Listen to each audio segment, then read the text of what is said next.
Hello friends, कैसे हैं आप सब। आशा करती हूँ सभी अच्छे और स्वस्थ होंगे। आज की जो मैं ये कहानी लेकर आई हूँ, यह कहानी है शामली के आदर्श मंडी की पंजाबी कॉलोनी की। वहाँ पर एक पाठक जी का परिवार रहता था। उनकी 16 साल की बेटी वसुंधरा और 11 साल का उनका बेटा और उनकी पत्नी बहुत अच्छे से खुशहाल ज़िंदगी बिता रहे थे। और एक दिन ऐसा होता है, 31 तारीख 2024 का महीना था और सभी लोग नए साल के आने की तैयारी कर रहे थे। तो 2 मंजिल उनका मकान था। ऊपर के मकान में पाठक जी की फैमिली रहती थी और नीचे उनके चाचा जी रहते थे और एक कमरे में उनका सामान भरा हुआ था जिसमें ताला लगा रहता था। सुबह का समय होता है, चाचा जी उठते हैं। उठने के बाद में क्योंकि नाश्ता ऊपर से बनकर ही आता था, तो उनको 9-10 बजे का समय हो जाता है, लेकिन नाश्ता बनकर नहीं आता। तो उन्हें बड़ा अजीब लगता है कि इतनी लेट तक तो कभी सोते भी नहीं हैं बच्चे और अभी तक आया भी नहीं है नाश्ता।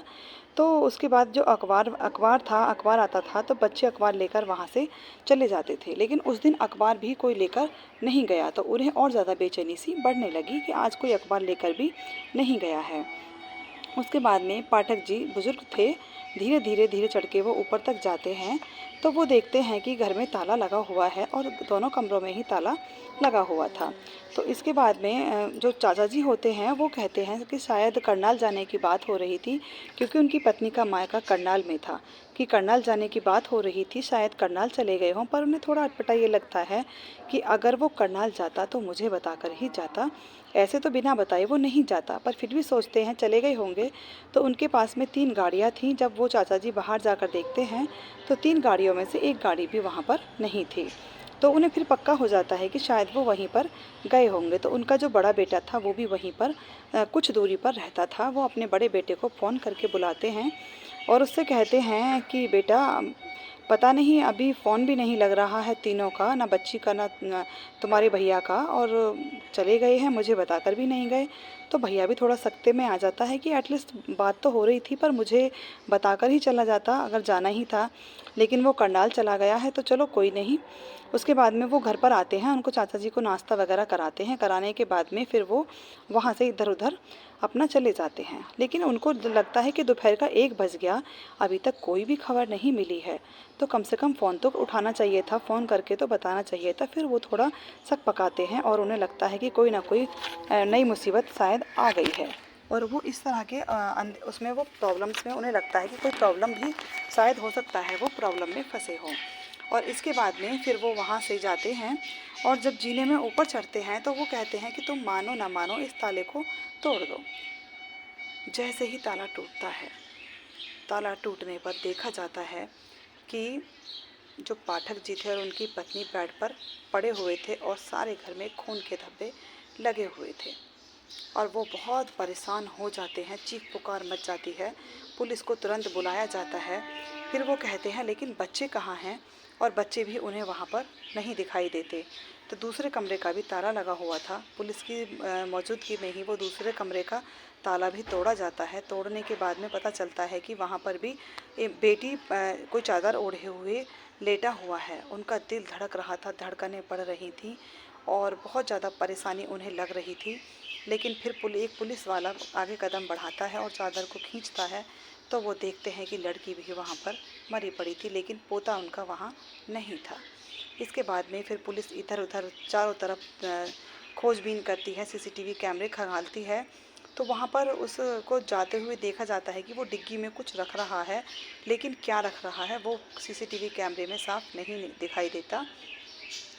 तो उन्हें पता चलता है कि वो उनकी जब संगीत मंडली थी पूरी उनकी पाठक जी की, तो संगीत मंडली को सबको बुलाया जाता है। संगीत मंडली में से एक व्यक्ति हिमांशु नाम का गायब होता है। तब उनका शक यकीन में बदल जाता है कि हो ना हो ये हिमांशु का ही काम है। फिर 2-4 जगह सीसीटीवी कैमरे खंगाले जाते हैं, तब वहाँ पर हिमांशु का चेहरा 1-2 जगह पर साफ दिखाई देता है। तो कीर्तन मंडली वाले बताते हैं कि यह तो हिमांशु है और यह इनका बहुत खास व्यक्ति है। तो उसके बाद में फिर हिमांशु की खोजबीन शुरू हो जाती है। उसके नंबर को सर्विलांस पर लगाया जाता है। लगाए जाने के बाद में हिमांशु कुछ दिनों बाद पकड़ा जाता है।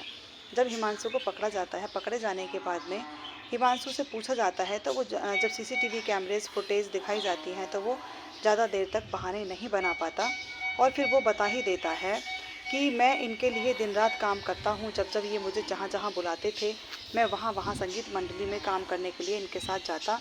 और उसके बाद में मैंने कुछ लोन ले रखा था, और उसके बाद में मैंने इनसे ये कहा था कि मुझे लोन दे दो। मैंने 4 लाख का लोन लिया था कि मुझे तुम पैसे दे दो, थोड़े थोड़े करके देते रहना। तो उन्होंने भरी मंडली में मेरे गाल पर थप्पड़ मार दिया था कि मैं तो इनके घर पे आया था, घर पे मंडली भी थी, और उन्होंने थप्पड़ मारा।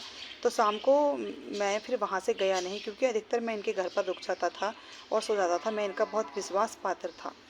उसके बाद में कि मेरे को बहुत गुस्सा चढ़ा हुआ था कि लगभग रात को 2 बजे से 2:30 के बीच मैं उठा। मुझे ये भी पता था कि उनको गिफ्ट में तलवार और हथियार भी, चाकू भी मिले हुए थे। तो मैं ऊपर गया जहाँ पर उनके तलवार वगैरह रखी थी, मैं वो लेकर आया और मैंने पाठक जी पर वार कर दिया। गुस्से में मैं भरा हुआ था, क्योंकि उन्होंने मेरी बीच मंडली में बेइज्जती की थी, मेरे मुंह पे थप्पड़ मारे थे। और उसके बाद फिर मैंने जब उन पर वार कर दिया तो उनकी पत्नी जैसे ही चीखना चाहती थी, फिर मैंने चाकू लेकर उनकी पत्नी का गला रेत दिया, क्योंकि तलवार में धार नहीं थी। उसके बाद कि मैं उनकी बेटी के कमरे में गया। बेटी ने मेरे साथ बहुत ज़्यादा हाथापाई की, और मैं उसने आखिरी सांस तक वो मेरे से लड़ती रही, और काफ़ी उसने मेरे को भी चोट पहुंचाई, और लास्ट में मैंने उस लड़की को भी ख़त्म कर दिया। उसके बाद फिर मैंने बेटे को ख़त्म कर दिया, और बेटे को मैं लेकर जाकर मैंने गाड़ी की डिक्की में रख दिया। और जैसे ही मैं उनकी बेटी को खींचकर जीने सीढ़ियों तक लेकर आया तो मैं, मेरा सांस फूल चुका था, मैं थक चुका था। उसके बाद वापस मैंने उसे खींचकर बेड पर लिटा दिया और सफ़ेद चादर उसके ऊपर मैंने उड़ा दी। इस तरह की हिमांशु की सारी वारदात को सुनकर पुलिस वाले भी हैरान रह जाते हैं कि अगर पैसे नहीं दिए तो तुम इस